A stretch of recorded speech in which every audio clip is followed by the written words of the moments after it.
네, 이제 오늘은 고린도 후서 말씀을 이제 살펴보겠습니다. 벌써 이제 우리가 신약이 이제 27권이 있는데 이제 한 중간 정도 이제 지난 것 같습니다. 그래서 한 주에 이렇게 한 서신씩 이렇게 우리가 다루다 보니까 상당히 이제 좀 빠르게 이제 진행된다는 그런 생각이 많이 듭니다. 자, 먼저 이제 고린도 후서의 배경을 이제 살펴보기를 원합니다. 이 고린도 후서의 같은 경우는 고린도 교회에 보낸 바울의 두 번째 이제 서신입니다. 바울은 이제 고린도에 그 자신이 이제 직접 갈 수 없어서 디도를 이제 보내게 되었는데, 디도는 고린도 교회 소식을 가지고 드로아에서 바울과 디모데를 이제 만나기로 되어 있었지만, 이제 그가 그곳에 이제 오지를 못했다라고 이제 고린도 후서 2장 13절과 14절에 이제 기록을 하고 있습니다. 이렇게 이제 디도가 오지 못하게 되자 바울과 디모데는 고린도 교회 기쁜 소식을 가지고 돌아온 디도가 있는 빌립보에 이제 가게 되었다라고 고린도 후서 7장에서 이제 언급이 되어 있고, 바울은 어떤 다른 서신에서보다 많이 이 서신에서 자신의 이제 개인적인 이야기와 그 자신의 느낌을 적어서 고린도 교회 이제 성도들에게 이제 전하고 있습니다. 그래서 이제 고린도 후서는 흔히 뭐라고 이제 부르냐면 바울의 자서전이다라고 이렇게 부릅니다. 뭐라고 부른다고요? 바울의 자서전이다. 바로 이제 우리가 이제 앞서 살펴본 고린도 전서가 교회의 실행에 관한 교리적인 그런 내용을 담고 있다면, 이 고린도 후서는 그런 내용이 아니라 주로 개인적인 내용, 즉 바울 자신의 사역을 담은 개인적인 내용을 담고 있는 그런 편지다라고 이렇게 이제 여러분이 생각을 하시면 되겠습니다. 특히 이 고린도 후서 같은 경우는 오늘날 다른 현대 교회에서 유행하는 번영 신학 또한 성공 신학이 얼마나 잘못된 것인가를 극명하게 보여주는 그런 말씀이 아닐 수가 없습니다. 이익을 경건이라고 생각하는 무리들이 주류를 이루는 이 악한 현 시대를 주를 따르면서 성기 신실한 한 사람의 모습을 통해 참된 사역자의 모습이 무엇이고 참된 성도들의 모습이 무엇인지를 잘 보여주는 말씀이 바로 고린도 후서이기 때문입니다. 자, 그러면 이 고린도 후서에 바울의 어떤 표현들을 통해서 우리가 그런 참된 사역자와 성도들의 모습을 발견할 수 있는지 우리 몇 가지 말씀만 좀 빠르게 한번 보도록 하겠습니다. 먼저 첫 번째는 우리 고린도 후서 1장 5절 말씀을 보게 되면 거기 이제 고난이라고 하는 이 단어를 한번 여러분 주목하시기 바랍니다. 이 고난이라고 하는 단어가 영어 킹제임스 성경으로 보게 되면은 suffering이라고 되어 있습니다. suffering. 그래서 고린도 후서 1장 5절에는 그리스도의 고난이 우리 안에 넘치는 것 같이라고 이렇게 표현이 되어 있고, 그 다음에 고린도후서 1장 6절 말씀에 가보게 되면 우리가 고난을 당해도, 그 다음에 고린도후서 1장 7절 말씀에 보면은 너희가 고난에 참여하는 자가 된 것 같이라고 해서 고난이다. 어떤 고난입니까? suffering이라고 이렇게 영어 킹제임스에 표현이 되어 있습니다. 한마디로 말해서 사도 바울의 사역과 바로 성도들의 삶이 어떻다는 겁니까? 고난으로 넘친다라고 이렇게 표현을 하고 있는 것입니다. 그 다음에 이제 두 번째 고난이 나오는데 고린도후서 1장 8절 말씀에 가보게 되면은 사도 바울이 이렇게 얘기합니다.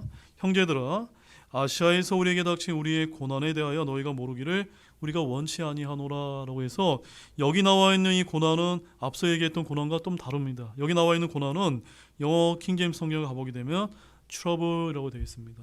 그래서 suffering에 해당하는 고난이 있고 트러블에 해당되는 이런 고난이 있었다라고 이제 사도 바울이 이제 밝히고 있고, 그 다음에 1장 9절 말씀을 가보게 되면은 거기에는 우리 속에 무엇을 받았다고 되어 있습니까?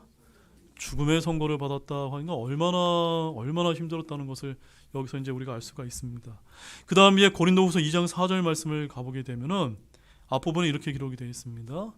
내가 마음이 몹시 괴롭고 아파서 많은 눈물로 너에게 신나니. 예. 이 사도 바울의 얼마나 그 고통스러운지 여러분 이제 느껴지십니까? 네. 그 다음에 이제 고린도후서 2장 13절 말씀을 가보게 되면은 내가 내 영 안에서 무엇을 얻지 못했습니까? 안식을 얻지 못했다. 예. 이것이 진정한 사도의 모습이요, 또한 성도의 모습이라는 것을 우리가 여기서 알 수가 있습니다. 이 세상에서 우리가 평안함을 찾고 이 세상에서 물질과 번영과 행복을 추구한다면 그것은 어찌 보면 참된 성도의 삶이 아니라고 이제 사도 바울은 보여주고 있습니다.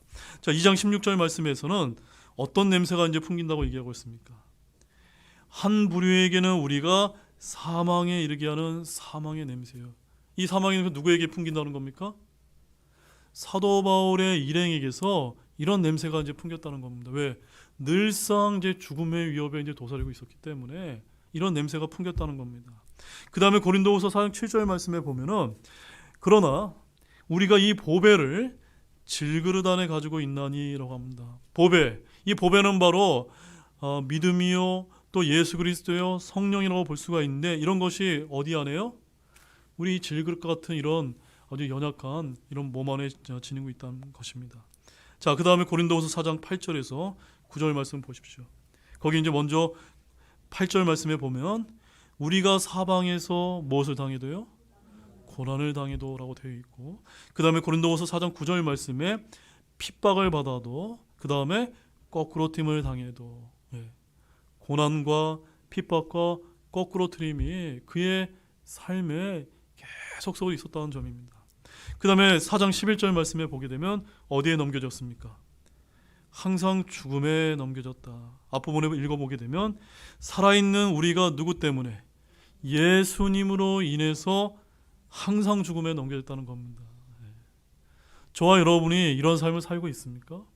사실은 저희들은 지금 너무나 좋은 세상에 태어났기 때문에 예수님 때문에 우리의 목숨을 이제 우리가 드려야 되는 이런 삶을 살고 있지는 않습니다. 갑자기 제가 이제 이 목숨 얘기하다 보니까 우리 이제 최선호 형제의 이제 우리 둘째 아들 승찬이한테 제가 지난주 주일학교 때 너 믿음으로 뭘 내놓을 수 있겠느냐라고 이렇게 질문을 했더니 우리 승찬 형제가 뭐라고 대답했는지 아십니까? 목숨을 내놓겠습니다. 우리 승찬 학생 맞지? 네. 그래서 뭐 알고 그런 건지 모르겠지만 참으로 제가 그 얘기를 딱 들었을 때 깜짝 놀랐습니다. 저도 못하는 거를 우리 이제 저 어린 학생이 그래도 이제 입으로라도 그렇게 고백을 했다는 것이 참 대단했던 것 같습니다. 아무튼 이 살아있는 예수님 때문에 항상 죽음에 넘겨짐, 이것이 바로 참된 사역자의 이런 삶이라고 이제 밝히고 있습니다. 그 다음에 4장 12절 말씀에도 보면은 이제 바울이 이렇게 얘기합니다. 그런즉 이와 같이 사망은 우리 안에서 일하고, 그 다음에 4장 16절 말씀에 가보게 되면은 이런 까닭으로 우리가 낙심하지 아니하노니 우리의 겉사람은 썩어 없어져도 속사람은 날마다 새로워지는도다. 네, 늘 핍박과 어려움과 고난이 닥쳤어도 그가 참 힘들고 얼마나 눈물로 지새웠지만 그러나 그의 속사람은 늘 하나님의 말씀으로 인해서 이렇게 늘 새로웠다는 것입니다. 이것이 우리가 본받아야 될 이런 삶이 아닙니까? 그 다음에 고린도후서 4장 17절 말씀 보십시오. 이는 단지 잠시 존재하는 우리의 어떤 고난입니까?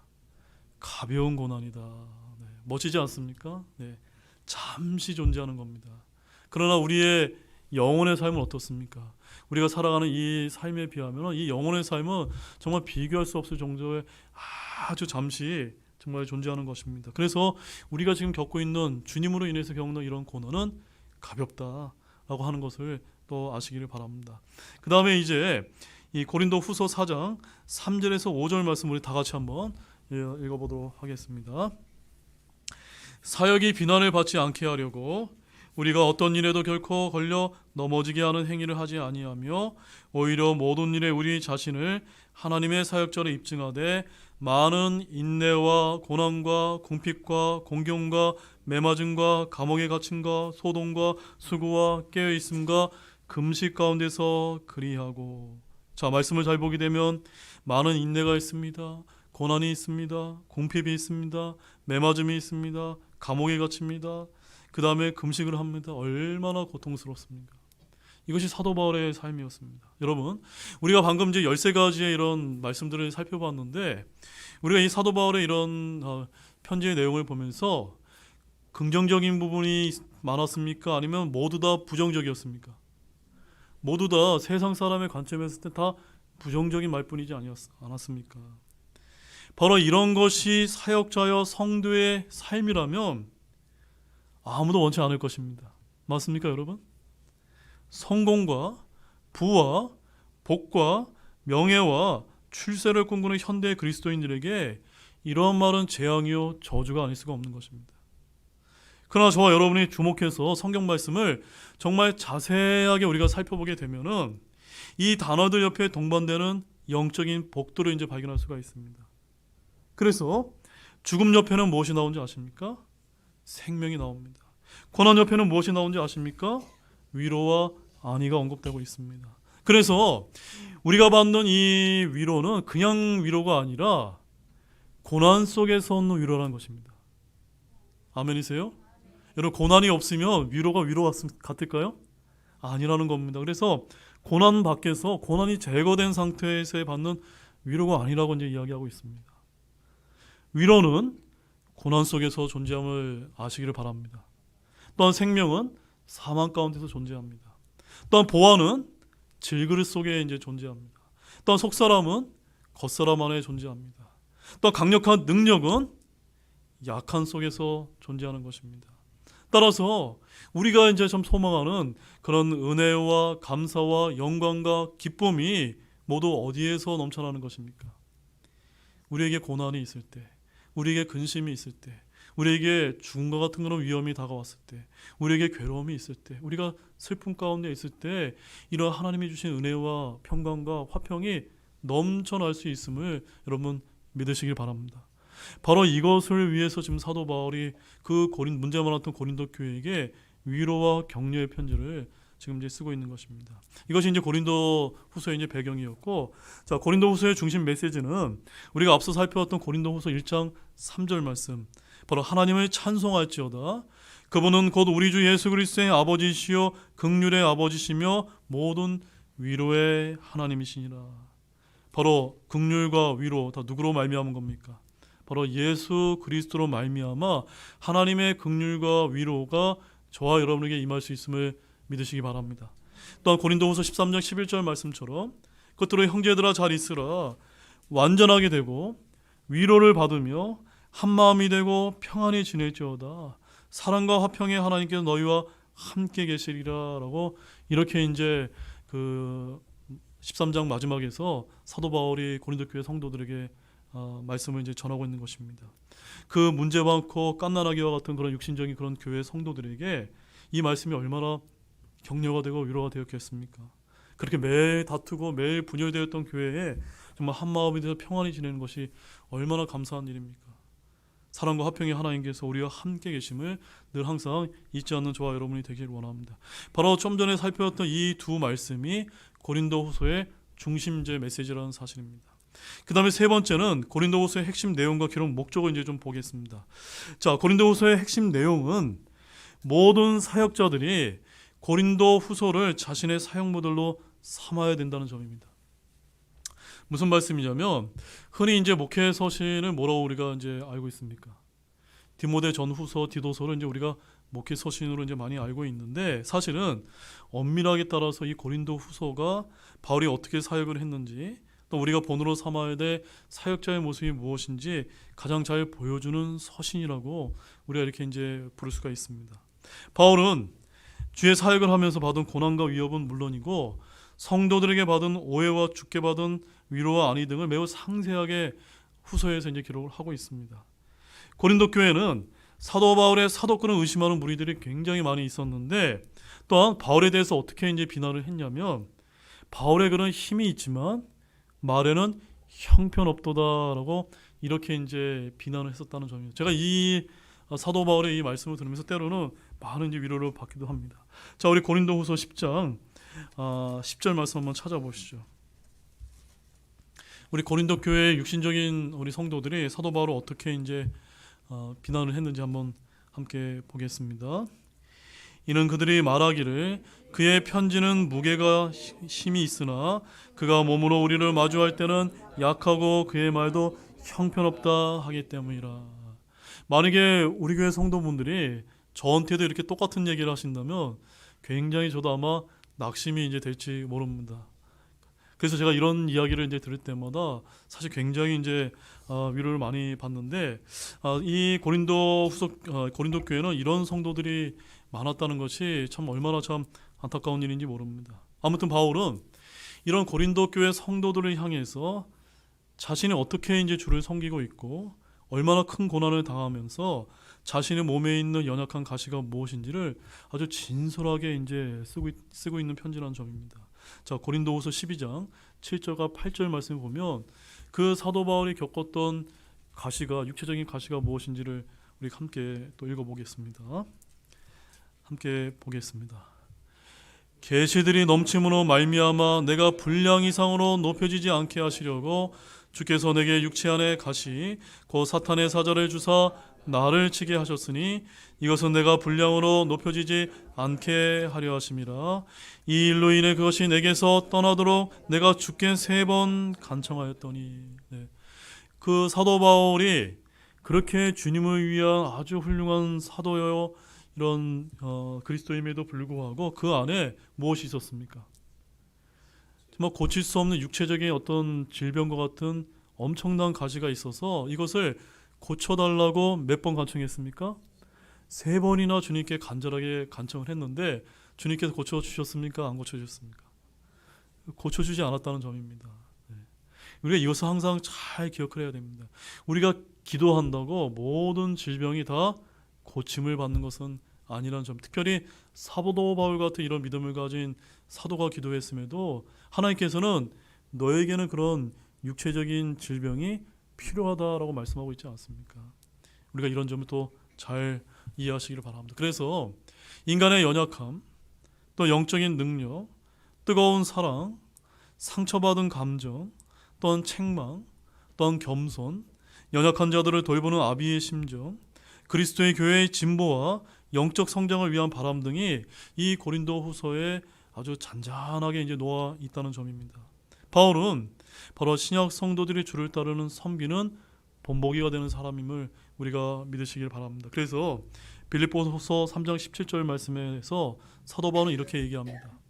형제들아, 너희는 함께 나를 따르는 자가 되고 너희가 우리를 본보기로 삼은 것 같이 그렇게 걷는 자들을 주목하라 라고 말하면서 자기를 이제 본받으라라고 이렇게 이야기를 하고 있습니다.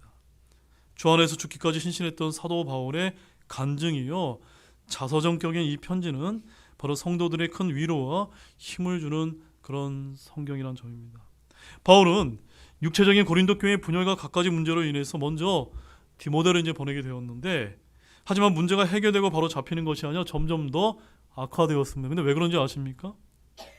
디모데가 나이가 되고 많이 어렸기 때문에 이 고린도 교회가 디모데의 영적 권위를 인정하지 않고 순종하지 않았던 이제 결과였습니다. 그래서 이제 누구를 다시 보내게 되었습니까? 디도를 이제 보내서 바울이 그들에게 준 사도의 명령들을 지키도록 했던 것입니다. 자, 고린도후서 7장 13절에서 15절 말씀 또 보시겠습니다.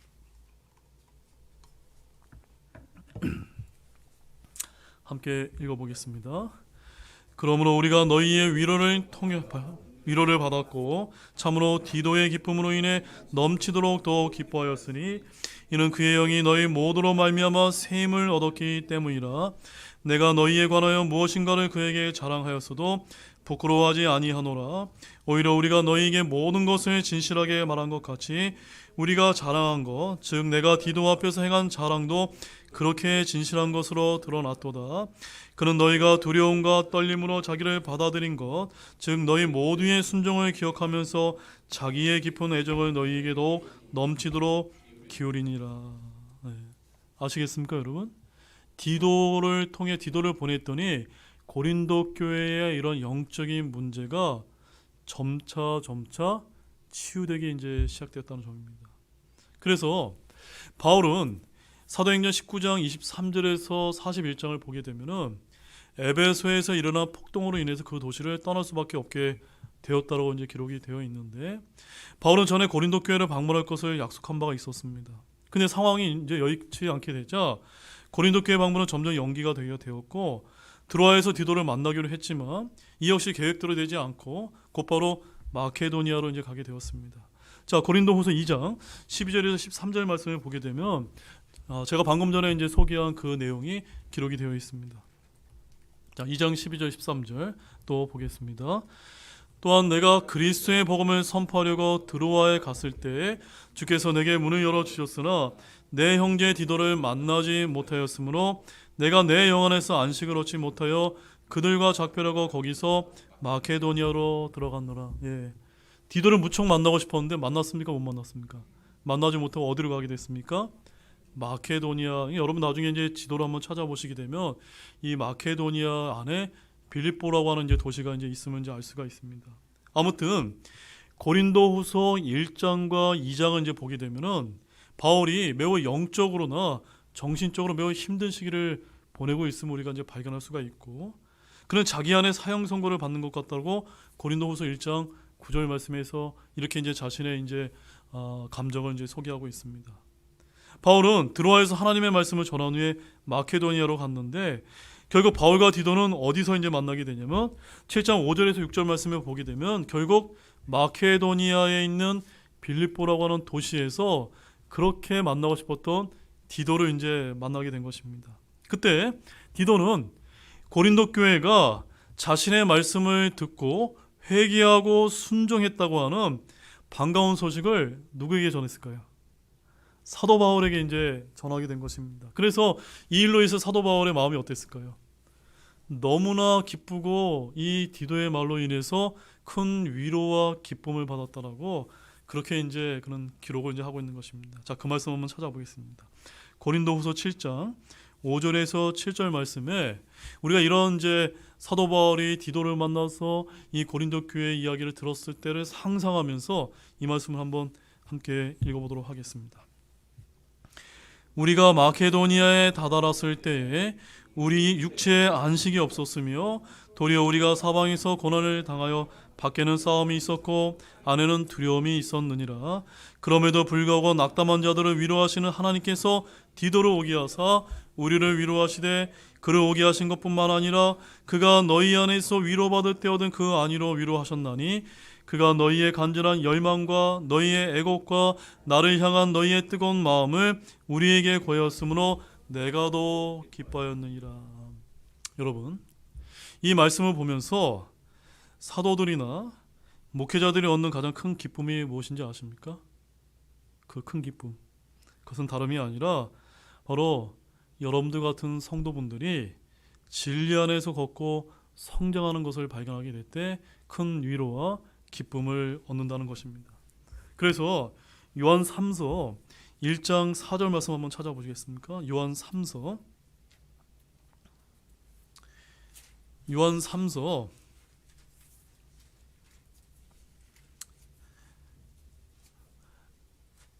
4절 말씀을 보게 되면 거기 이제 이런 말씀이 기록되어 있습니다. 함께 읽어보겠습니다. 내게는 내 자녀들이 진리 안에서 걷는다는 것을 듣는 것보다 더 큰 기쁨이 없도다. 네. 여기서 말하는 이 자녀는 자신의 그런 자녀들을 얘기하는 것이 어떤 자녀입니까? 바로 이제 자신이 양육했던, 영적으로 양육했던 우리 성도들을 가리키는 겁니다. 이런 성도 여러분들이 진리 안에서 걷게 될 때 이것보다 더 큰 기쁨이 없다는 것을 여러분 꼭 반드시 기억하기를 원합니다. 바로 바울은 이러한 감격과 기쁨을 바탕으로 해서 지금 마케도니아에 있는 이 빌립보라는 도시에서 이 고린도 후서를 써서 이제 고린도 교회에 편지로 이제 써서 보내게 되었다는 것입니다. 자, 이것이 이제 우리 고린도 후서의 이제 핵심적인 내용이었고, 고린도 후서의 기록 목적은 이제 몇 가지만 좀 살펴보도록 하겠습니다. 자, 첫 번째 목적은 이 고린도 교회에서 일어난 각종 음행과 비행과 불법들에 대해서 책망을 하고 징계만 할 뿐만이 아니라 이들이 회개한 일에 대해서 칭찬하고 위로하기 위해서 썼다는 점입니다. 여러분 이해하셨습니까? 책망하고 징계하는 것뿐만이 아니라 그들이 회개하면 어떻게 해요? 위로하고 칭찬을 해야 된다는 점입니다. 바로 고린도 교회는 범죄한 형제들에 대해서 아무런 조치를 취하지 않았지만 사도 바울의 이 편지를 통해서 징계하고 바로잡는 일을 디도를 통해서 이제 했던 것입니다. 바로 교회 내의 징계는 사랑으로 행해져야 되고 서로 용서하고 받아주는 일을 하는데 바로 고린도 후서가 이런 목적 때문에 쓰여져 있다는 점입니다. 자, 그런 것이 어디에 기록되어 있는지 한번 보겠습니다. 고린도 후서 2장 6절에서 9절 말씀 보십시오. 자, 고린도 후서 2장 6절에서 9절 함께 읽겠습니다. 그런 사람에게는 많은 사람에게서 이같이 벌받은 것이 충분하니라. 그런즉 너희가 오히려 반대로 그를 용서하고 위로해야만 하리니 혹시 지나친 근심이 그런 사람을 삼킬까 염려하노라. 그러므로 너희가 그를 향해 너희의 사랑을 확증할 것을 내가 너희에게 간청하노라. 너희가 모든 일에서 순종하는지 너희의 증거를 알기 위해 내가 또한 이런 목적으로 너희에게 썼노라. 자, 이해하셨습니까? 첫 번째 어떤 목적으로 썼습니까? 징계하고 치리하기 위해서만 쓴 것이 아니라 그들이 회개했을 때 그들을 위로하고 칭찬하기 위해서 이 고린도후서 편지를 써서 보냈다는 점입니다. 그 다음에 두 번째는 바울이 전에 약속한 대로 고린도 교회를 방문하지 못한 일에 대해서 설명하고 왜 이제 자신의 계획이 바뀌었는지를 설명하기 위해서 이 고린도후서를 썼는데, 그 말씀은 고린도후서 1장 15절에서 18절 말씀에 있는데 그것을 읽지 않고 그냥 넘어가도록 하겠습니다. 자, 그 다음에 바울은 직접 고린도에 가는 대신에 디모데를 먼저 보냈고 그 다음에 디도를 차례로 이제 보내게 됐는데, 이것은 무엇 때문이었냐면 자신이 그들의 믿음을 지배하는 자가 되지 않고 돕는 자가 되게 하기 위해서 그렇게 했다라고 이제 밝히고 있습니다. 자, 고린도후서 1장 24절 말씀 한번 보십시오. 먼저 고린도후서 1장 23절 말씀을 먼저 이제 가보게 되면 그 후반절에 이제 이런 말씀이 기록되어 있습니다. 너희를 아끼기 위해서 내가 아직까지 고린도에 가지 아니하였노라라고 이렇게 밝힌 다음에 24절 말씀을 함께 읽어보겠습니다. 너희는 너희의 믿음을 지배하려 하지 아니하고 다만 너희의 기쁨을 돕는 자가 되려 하니니 이는 너희가 믿음으로 서기 때문이라. 제가 이 말씀을 이제 대하면서 너무나 제가 큰 감동을 받았습니다. 저 역시도 사역자 한 사람으로서 여러분의 믿음을 지배하는 자가 되어서는 안 되겠다는 것을 제가 굳게 다짐하게 됐습니다. 여러분을 돕는 자가 되어 지배하는 자가 되어서는 안 된다. 그런데 우리가 이제 오늘날 이 현대교회도 보게 되면은 사역자들이 많은 추종자를 만들어서 그 믿음을 지배하려고 하는 것을 우리가 많이 볼 수가 있습니다. 이것은 비단 우리 독립침례교회도 마찬가지입니다. 독립침례교회 사역자들 가운데서 믿음을 지배하려고 하는 일 때문에 어떤 사람을 따르게 되는 일들이 얼마나 많이 발생하는지 모릅니다. 만약에 그런 사람이 있다면 그것은 이런 사도 바울의 이런 가르침에 반대가 되는 것이라는 것을 우리가 좀 발견할 수가 있었던 것 같습니다. 바로 이것을 위해서 사도 바울이 이제 편지를 썼던 것입니다. 그 다음에 세 번째는 바울의 사도권과 사도권에 대해서 의심하고 도전하는 자들에서 답변하기 위해서 이 편지를 썼습니다. 바울은 이제 이 고린도전서인 이전 편지에서 15장 9절 말씀에서 이렇게 이제 자기 자신을 이제 소개했습니다. 내가 사도들 중에 가장 작은 자이기 때문이라 내가 하나님의 교회를 핍박하였으므로 사도라 불리기에 합당치 못하지만 하고 이렇게 이제 자기 자신을 낮추고 겸손하게 이제 고린도전서를 써서 보냈는데, 오히려 이러한 내용이 육신적인 고린도 교회 일부 형제들에게는 비판의 빌미를 이제 제공하게 되었던 것입니다. 그래서 바울은 12제자에 속하지 않기 때문에 또한 진정한 사도가 아니라고 생각하는 이들이 있었던 것입니다. 이에 대해서 바울이 이제 고린도후서에서는 자신을 이제 변호하기 위해서 이제 답변을 하는데, 고린도후서 11장 5절 말씀을 보십시오. 자, 그런 자기의 사도권을 의심하는 자들에게 뭐라고 이제 변호하는지 보겠습니다. 같이 보겠습니다. 나는 가장 으뜸가는 그 사도들보다 내가 조금도 뒤지지 않는 줄로 생각하노라. 자, 고린도 전서에서는 내가 사도들 중에 가장 작은 자다라고 이렇게 편지를 썼고, 후서에서는 내가 으뜸가는 사도다라고 얘기했으니까 여러분들이 이런 고린도 전서의 배경과 고린도 후서의 배경을 잘 이해하지 못하면 사도 바울의 이런 자신에 대한 소개가 어떻게 이렇게 극과 극으로 다른지 이런 것도 우리가 이해할 수가 없는 것입니다. 그러나 이런 육신적인 교회 성도들에게 자기의 사도권을 변호하기 위해서 쓸 수밖에 없었던 것입니다. 자, 고린도후서 12장 11절과 12절에는 또 어떻게 자신을 소개하는지 한번 보겠습니다.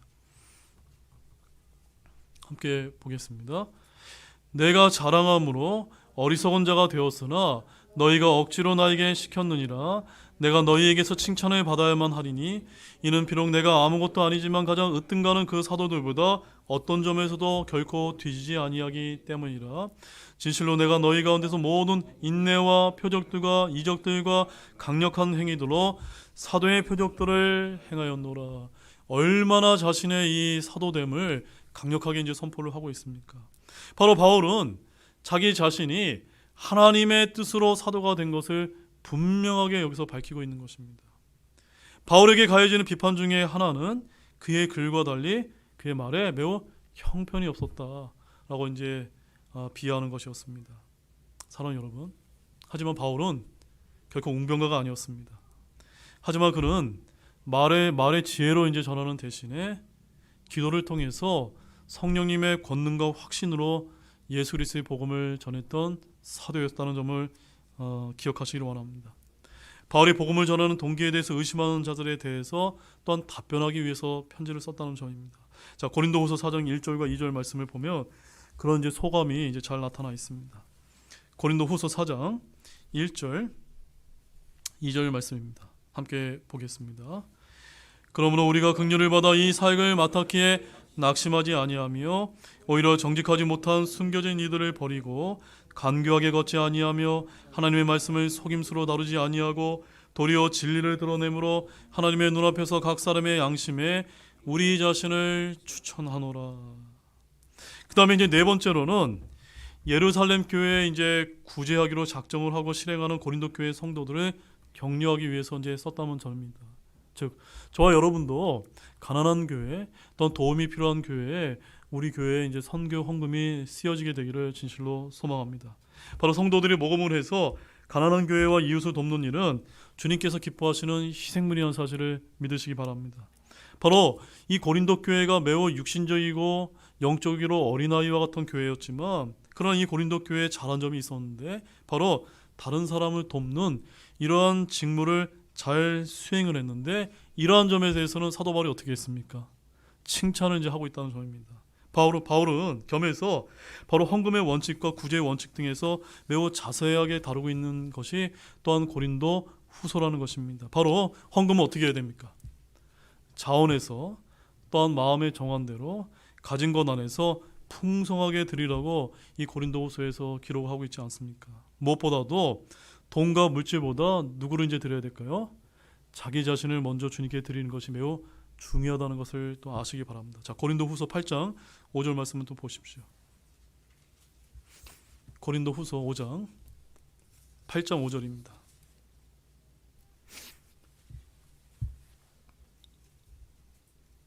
자, 함께 또 읽어보겠습니다. 그들은 우리가 바라던 것과 달리 이 일을 행하되 먼저 자신을 주께 드리고 또 하나님의 뜻에 따라 우리에게 주었더라. 무엇을 드려야 된다고요? 우리 자신을 먼저 주님께 드리는 것이 중요하다는 것입니다. 많은 분들이 물질을 드리고 여러 가지 이제 행위를 통해서 우리가 드리는 길을 원하지만 먼저 내 마음 자체가 주님 앞에 드려지는 것이 가장 중요하다는 것. 그것이 드려지지 않은 상태에 다른 것을 아무리 드린들 그것은 다 그리스도의 심판석 앞에서 불에 타 없어지는 것이라는 사실을 믿으시기를 바랍니다. 그 다음에 다섯 번째로 이제 끝으로 바울은 고린도 교회를 방문할 것을 다시 한번 이제 확인하고 알려주기 위해서 이 편지를 쓰고 있다는 점입니다. 그래서 이제 고린도후서 13장 1절과 2절 말씀에서 이런 이야기를 이제 사도 바울이 이제 쓰고 있습니다. 자, 이제 네 번째로는 고린도후서의 특징에 대해서 이제 몇 가지만 살펴보겠습니다. 자, 이 고린도후서는 다른 서신서와 달리 그다지 길게 다뤄야 될 중요한 특징들이 많이 발견되지 않는 건 역시 이 고린도후서의 특징입니다. 왜 그런지 아십니까? 이 고린도후서는 아까 제가 앞서 말씀드렸던 것처럼 어떤 교리적인 내용을 담고 있는 것이 아니라 바울의 어디에 이제 해당되기 때문입니까? 바울의 자서전격에 해당되는 개인적인 내용을 담고 있다 보니까 그런 중요한 특징들이 많이 있지 않은데 간략하게 몇 가지만 좀 보겠습니다. 먼저 첫 번째는 이 고린도후서는 바울이 자신의 부르심과 사역, 즉 사도직을 변호하고 방어하는데 많은 지면을 이제 할애하고 있는 이런 특징을 갖고 있습니다. 그 다음에 두 번째로는 고린도후서 6장 18절 말씀 한번 찾아보시죠.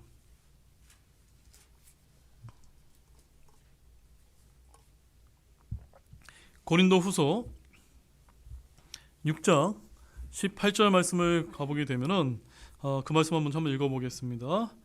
너희에게 아버지가 되고 너희는 내 아들 딸이 되리라 주고 전능자가 말하노라 하셨느니라. 자, 제가 왜 이 말씀을 찾아드렸냐면 신약성경 전체에서 요한계시록을 제외하고 신약성경 전체에서 어떤 표현이 유일하게 나오는지 아십니까? 어떤 표현? 바로 전능자라고 하는 표현, 영어로는 Almighty라고 하는 이 표현이 이 고린도 후서에만 언급되는 표현이기 때문에 이것이 또한 고린도후서의 아주 중요한 이제 특징이라고 이제 볼 수가 있습니다. 자, 그다음에 세 번째로는 고린도후서의 핵심 어휘는 무엇이냐면 위로, 영어로는 comfort가 됩니다.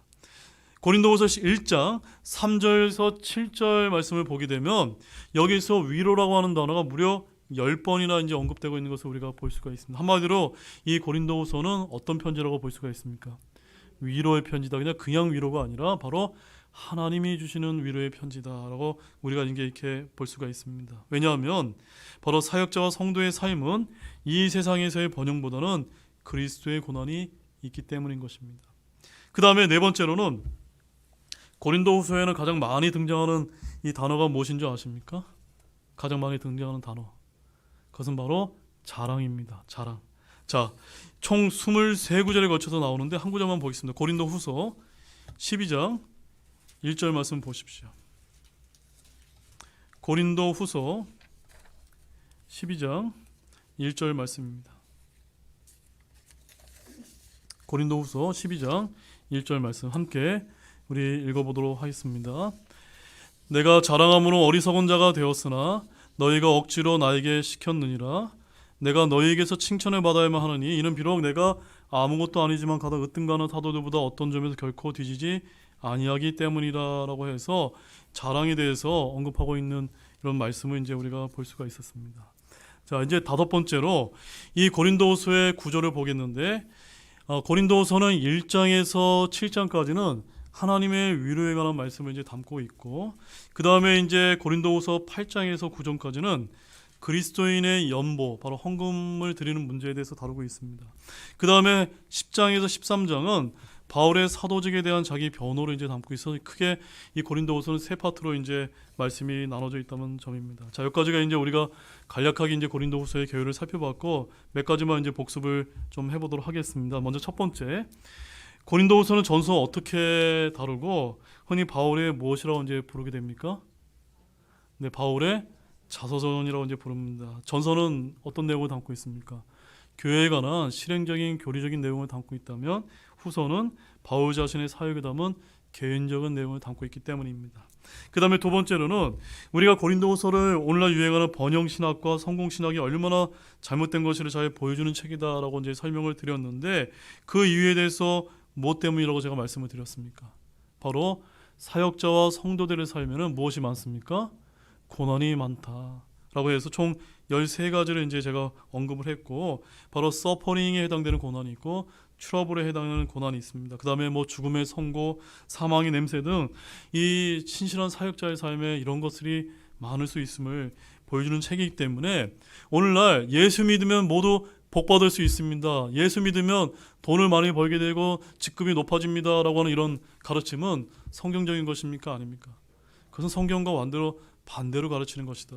오히려 그 반대의 삶을 가르치고 있다는 점입니다. 그 다음에 고린도후서의 핵심 내용에 대해서는 여러분 잘 이해하셨죠? 그 다음에 고린도후서의 기록 목적 총 5가지를 제가 언급을 드렸습니다. 그 다음에 이제 다섯 번째로 고린도후서의 핵심 어휘가 무엇이었습니까? 핵심 어휘는 위로였습니다. 그래서 위로의 책이다. 그 다음에 고린도후서에 가장 많이 나오는 단어는 무엇이었습니까? 자랑이었습니다. 총 23구절에서 나왔습니다. 그 다음에 고린도후서의 중심 메시지는 무엇입니까? 고린도후서 1장 3절에서 그리스도로 말미암은 무엇이 나왔습니까? 하나님의 긍휼과 위로가 나왔고 그때 고린도후서 13장 11절에서는 어떤 하나님이 언급이 되었죠? 사랑과 화평의 하나님께서 함께 하심에 대한 말씀이 언급이 되었습니다. 바로 이것이 바로 고린도후서의 전체적인 그런 내용이었습니다. 자, 그럼 기도하고 마치도록 하겠습니다.